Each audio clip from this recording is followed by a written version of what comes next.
मु सोनाली वेलकम करुछि मोर न्यू चैनल को। Please like share and subscribe. Hi friends, मु सोनाली वेलकम करुछि मोर new channel Odia blogger Sonali को। आज होछि संडे। मु आज आपण माननको मोर दुईटा रेसिपी शेयर करबा को जाउछि।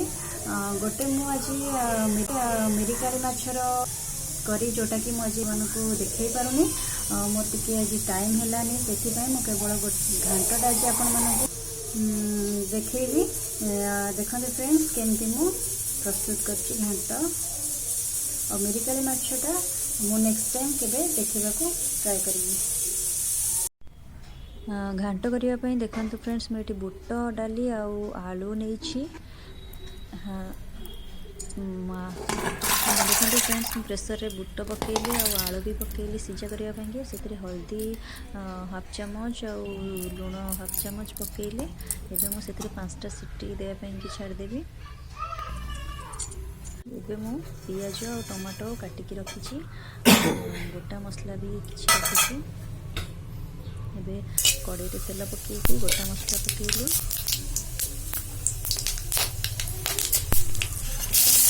तेल गरम होला पर पियाज को पकेली।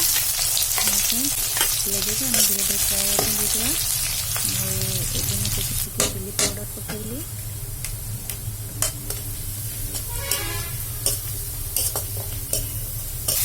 टमाटो काटिक रखी पकेली।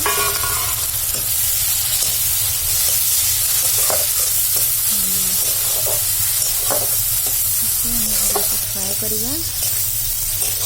देखते फ्रेंड्स, हाफ चामच लुण पकेली।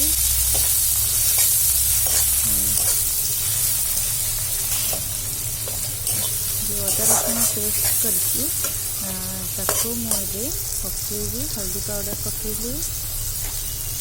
अदा रसुण पेस्ट को ये पकेगा। अदा रसुण पेस्ट कर सारा। एवं मसला को भल से 10 ରୁ 15 मिनिट कषा।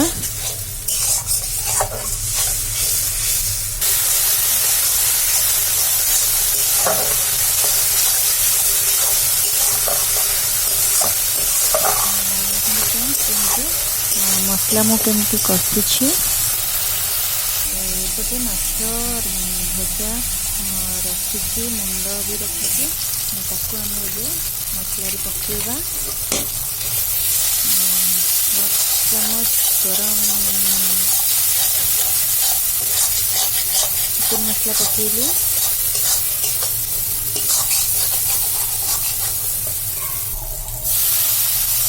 हल्का पानी देके आम एबे कषा।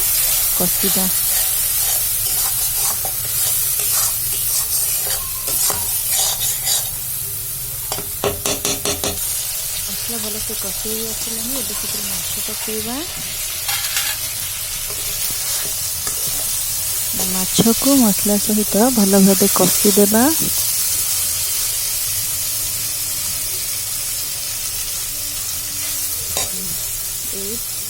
प्रोसेस रे आपण माने करिकी ट्राए करंतु, देखंतु केमती टेस्ट लागुची।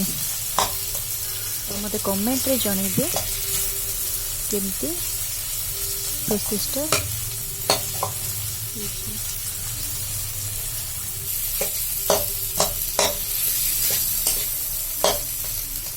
फ्रेंड्स, मसला केमती माछ मसला केमती भल से कषि हे आसिलानी।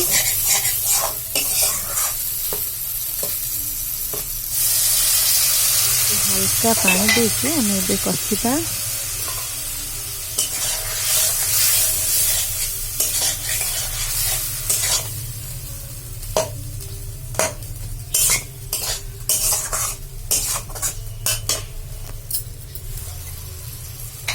देखो फ्रेंड्स, मसलार कलर केमती हो आसिलानी।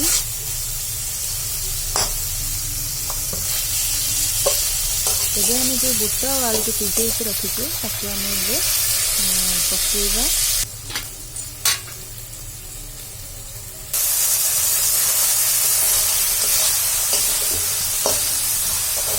देखते फ्रेंड्स, भल से मसला कषि आसानी। आम ए बुट आलू जो सिझा रखी थे आम पकईकी तरकारी को भल से फुटवा छाड़देवा।